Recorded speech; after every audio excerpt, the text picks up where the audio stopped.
Air commodore retired जनाब खालिद चिश्ती साहब ने हमें ज्वाइन किया। Thank you very much for your time Chishti साहब। चिश्ती साहब, एक हम ये देखें कि जो एक डिस्प्ले हुआ है यूनिटी का, जो थोड़ी बहुत बातें की भी जाती थी, एक अभी हम यही बात कर रहे थे कि क्या इंटरनेशनल एजेंसीज जो हैं वो, या मैं CIA की बात करूंगा, ज़ाहिर है वो, या और उनकी और सिक्योरिटी एजेंसीज हैं जो प्रेसिडेंट को ब्रीफ करती हैं, तो ये लेवल था उनका कि आज बजाय ईरान एक ताकत के तौर पर उभरा और सेकेंडली उसके अंदर अगर कोई डिसेंट मौजूद भी थी तो आज वो यूनिटी में बदल गई। तो it wasn't it self defeating, और या ये जानबूझ के फीड किया और इसके पीछे मिलिट्री इंडस्ट्रियल कम्प्लेक्स और उनके प्रॉफिट्स थे? जनाब चिश्ती साहब। जी बहुत शुक्रिया काजी साहब और मियां साहब, आपने इनवाइट किया है। देखिए, बुनियादी तौर पर जब भी इस तरह की इतना बड़ा मुल्क हमला करता है और अमेरिका जैसा हो, तकरीबन 18 इंटेलिजेंस एजेंसियां अमेरिकन प्रेसिडेंट को रिपोर्ट करती हैं, डायरेक्ट और इनडायरेक्ट अपनी अपनी इनपुट देती हैं।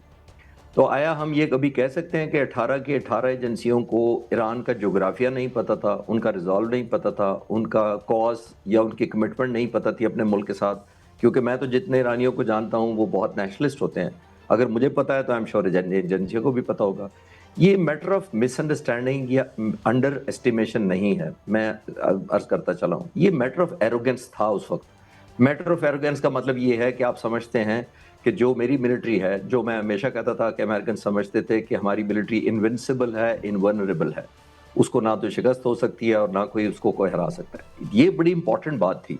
देखिए, बुनियादी तौर पर जब आप ये करते हैं, एक एरोगेंस पे चले जाते हैं, तो फिर आप रियलिज्म से खुद ब खुद दूर हो जाते हैं। उसको मिसअंडरस्टैंडिंग नहीं कहते, मिसअंडरस्टैंडिंग कहते हैं कि आपने डाटा पूरा किया था, अप्लाई किए थे सारे फॉर्मूले, प्रोबेबिलिटी लगाई थी, दुश्मन के बारे में इंटेलिजेंस इंफॉर्मेशन पूरी करके अटैक किया था, कोई ऐसी चीज हो गई जो आपने उस तरह नहीं एस्टिमेट की, सरप्राइज हो गया।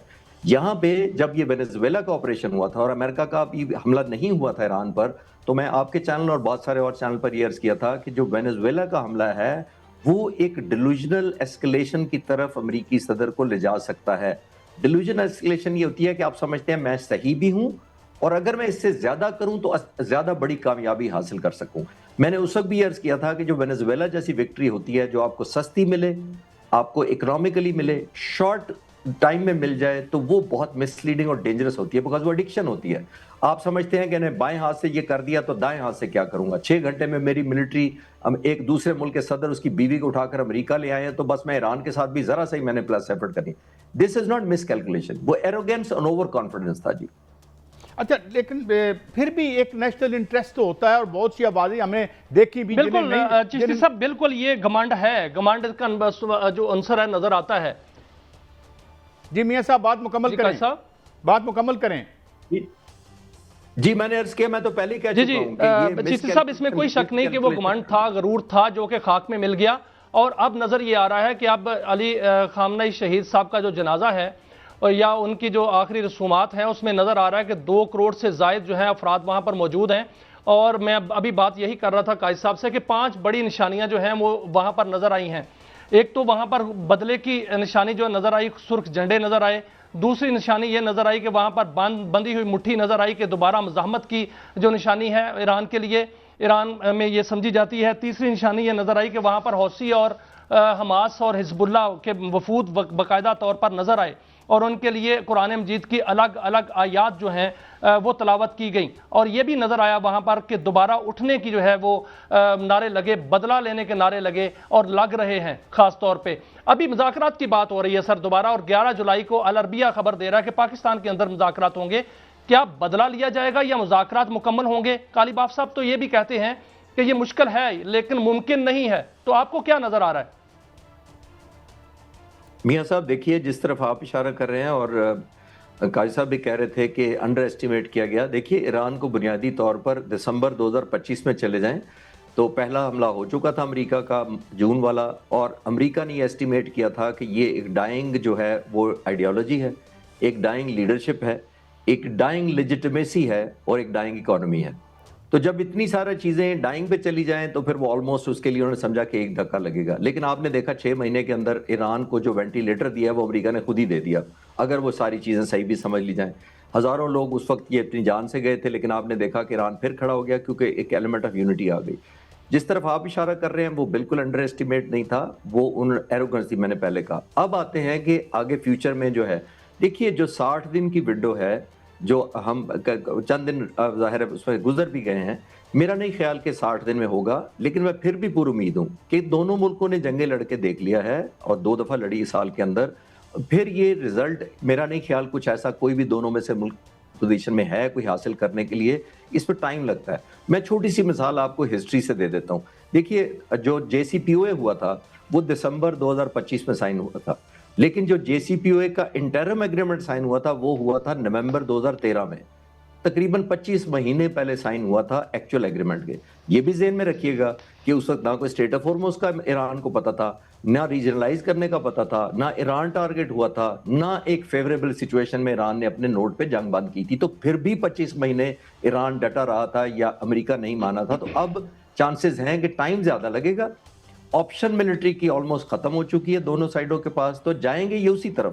یہ آپٹکس کی جنگ ہوتی ہے، پریزیڈنٹ ٹرمپ نے کہا اتنے لوگ اکٹھے ہوئے تھے تو میں بمباری کرتا تو میں مار دیتا، یہ ان لوگوں کو خوش کرنے کے لیے ہوتا ہے جو آپ کو کرٹیسائز کر رہے ہوتے ہیں یہ بیسیکلی۔ تو آنے والے وقتوں میں میں ابھی بھی پر امید ہوں جی۔ اچھا تو یو آر، لیکن سر ٹرمپ صاحب کی اور بات ہے، دوسری جانب سپائلر جو ہے وہ اسرائیل بھی تو ہے نا، جس میں آج بھی بیانات یہ دیے جا رہے ہیں کہ جب کسی وقت بھی جو ہے وہ ایرانی قیادت پر حملہ ہو سکتا ہے، ایرانی قیادت اب جو ہے وہ علی خامنہ شہید کے جسد خاکی کے ساتھ نجف بھی جائے گی، کربلا بھی جائے گی، تو وہاں پر کوئی ایسی شرارت ہو سکتی ہے کہ جو اسرائیل کی جانب سے کہ کہیں وہاں پر حملہ ہو سکتا ہے ان کے پر؟ میاں صاحب دیکھیے، یہ جو امن ہے جو وقتی طور پہ چلے ہوا ہے، یہ ایم او یو ہوا ہے، اور اگر ایگریمنٹ ہو جائے تو مستقل امن ہو جائے، یہ نتن یاہو کے لیے ان ایزی نہیں ہے، یہ ایگزسٹیشنل تھریٹ ہے۔ یہ نتن یاہو کے لیے اس لیے ہے کہ اس کا سروائیول ڈیپینڈنٹ ہے آن دا وار ناٹ آن دا پیس۔ اس کی وجہ یہ ہے کہ اسی نے ٹریگر کیا پریزیڈنٹ ٹرمپ کو کہ آپ جائیں اور بس go and get it type والا چکر ہے، نمبر 1۔ نمبر 2، اسی نے کہا کہ یہ ایران کو انہائلیٹ اور ملٹریٹ کر دیں گے۔ ابھی ایک سروے میں دیکھا، رپورٹ چینل 12 ہے اسرائیل کا، اس نے اپنی ایک سروے کروائی ہے جس کے مطابق وہ کہتا ہے کہ صرف 11% اسرائیلی سمجھتے ہیں کہ نتن یاہو جنگ جیتا ہے، 71% جو لوگ سمجھتے ہیں کہ پریزیڈنٹ ٹرمپ پر اب اسرائیلی انٹرسٹ کو واچ کرنے کے لیے اعتبار نہیں کیا جا سکتا۔ تو اب آپ ذرا ویژولائز کریں کہ ٹرمپ تو جنگ بند کرنا چاہتے ہیں، نتن یاہو نہیں چاہتا، کیونکہ اس کو پتا ہے کہ اس کی پاپولیرٹی لوئسٹ لیول پہ ہے، لوگوں کو یقین نہیں ہے کہ اس نے اسرائیل کو سیف کر دیا ہے۔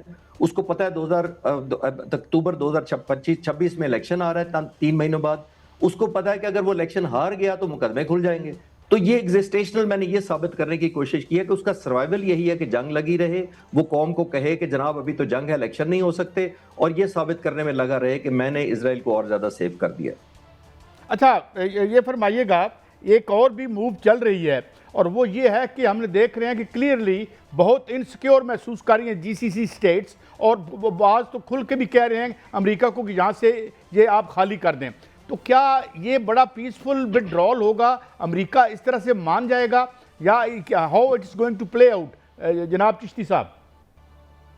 قاضی صاحب دیکھیے، جو جی سی سی کا ہے نا، اس میں کوئی شک نہیں ہے کہ ان کو ایک نیو فاؤنڈ ایران کو ایڈوانٹیج ملا ہے، اس نے جو ریجنلائز کی ہے، ایک بریچ آف کانفیڈنس ضرور ہوا ہے ایران کا ان ممالک کے ساتھ، اور ان ممالک نے خود بھی ریئلائز کیا ہے کہ یہاں پہ جو اڈے تھے انہوں نے ہمیں کیا فائدہ دیا، وہ لائبلٹی زیادہ تھے، ایسٹ نہیں تھے۔ نمبر 2، آپ نے دیکھا مارکو روبیو ابھی آئے تھے جی سی سی اور عرب ممالک کا دورہ کر کے گئے ہیں۔ میرا ماننا یہ ہے کہ وہ یہ کہہ کر ان کو گئے ہیں کہ آپ نے ہم پہ کانفیڈنس رکھنا ہے، ایران ابھی بھی جتنا بڑا ملک ہے اتنا بڑا جنی نہیں ہے، ہم اس کو کنٹرول کر لیں گے، ہم آپ کو پیس دیں گے، ہماری پریزنس رکھو، نمبر 1۔ نمبر 2، وہ یہ کہہ کر گئے ہیں، پاسبلی یہ میرا تجزیہ ہے کہ وہ کیونکہ اسٹیٹ آف ہارموز پر ہم نے دیکھا کہ ڈیوائیڈڈ بھی ہیں، کوئی ملک عمان بھی ڈیوائیڈڈ ہے، تو ان ملکوں کو ادر دین عمان وہ یہ کہنے گئے ہوں گے کہ آپ ایران پر اینڈ پرٹیکولرلی عمان پر یہ ضرور پریشر رکھیں کہ اسٹیٹ آف ہارموز کے کوئی ٹول نہیں ہونا چاہیے، اور عمان خاص طور پہ جوائن نہ کرے۔ تو ان کی انٹرسٹ بالکل ہے اس خطے کے اندر امریکہ کے، لیکن میرا نہیں خیال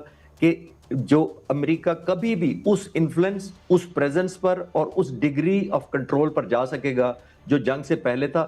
آنے والے وقتوں میں ڈیپینڈنٹ ہوگا کہ وہ ممالک جن کی آپ بات کر رہے ہیں وہ کتنا زیادہ اوبلیگیشن رکھتے ہیں امریکہ کے اوپر کہ ان کو نکال پائیں گے یا ان سے علیحدہ ہو پائیں گے یا نہیں، ڈیپینڈ کرے گا کہ ان کا انفلوئنس، ان کے بائیلیٹرل ٹائیڈ، ان کی سٹرنگز کتنی ان امریکہ کے ہاتھ میں۔